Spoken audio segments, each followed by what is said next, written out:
Salut! Heureux de vous retrouver dans ma chaîne Histoire d'Histoire encore une fois.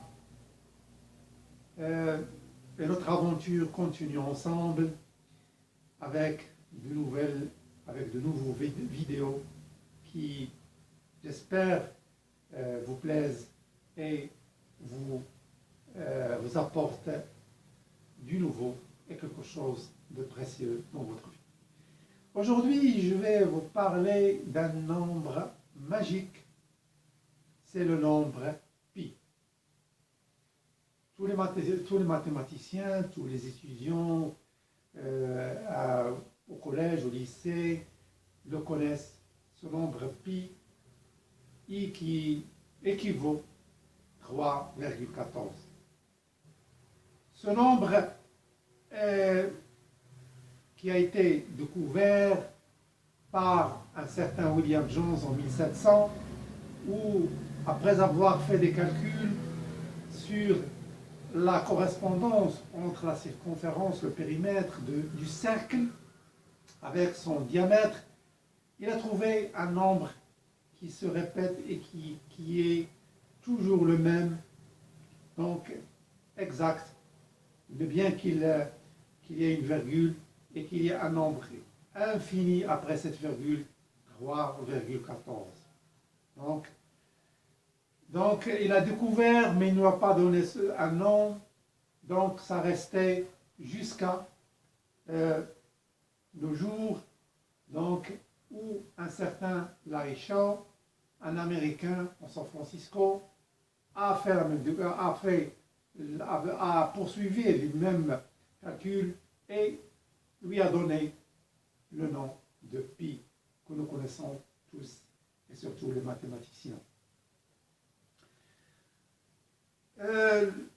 Donc après avoir découvert, les scientifiques, les mathématiciens ont décidé de fêter ce nombre pi dans une journée de l'année, le 14 mars. Donc chaque jour, chaque 14 mars, on fête le nombre pi dans le milieu des scientifiques et des mathématiciens. Donc il y a un nombre, il y a le même jour, le 14 mai, donc le 14 février, on le connaît tous, et tout le monde le connaît plus que le nombre pi, c'est le fête du Saint-Valentin, le fête de l'amour. Donc elle est très connue par rapport au nombre pi, donc qu'un cercle très limité qui le connaît et donc qui le fête. Et on parle donc, il y a une coïncidence, c'est que dans ce 14 mars, où est né le grand mathématicien, le génie de la physique, Albert Einstein. Voilà, donc c'est le nombre magique pi, 3,14. Il y a, on le sait, il y a un nombre aussi magique, le zéro, qui a été découvert par un grand mathématicien qui est le père de l'algèbre. C'est le nombre 0, donc le père de l'algèbre, c'est Al-Khwarizmi. Mais voilà, on ne fête pas ce nombre 0, donc ça passe inaperçu. Pourtant, on le sait, l'importance du nombre 0 dans le chiffre et au milieu des nombres. Donc c'est un nombre très important et pourtant on ne le fête pas.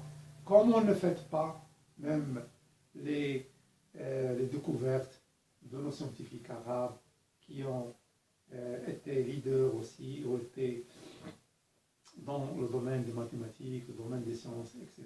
etc. Voilà, j'ai voulu parler de ce nombre pi que nous avons sûrement tous utilisé au milieu estudiantin, dans les années du collège, du lycée. Voilà, et ça passe inaperçu. Et donc, il est fêté donc, au milieu scientifique le 14 mars. Voilà, mon histoire d'aujourd'hui, il est un peu mathématique. Merci beaucoup. À très bientôt. Salam alaikum.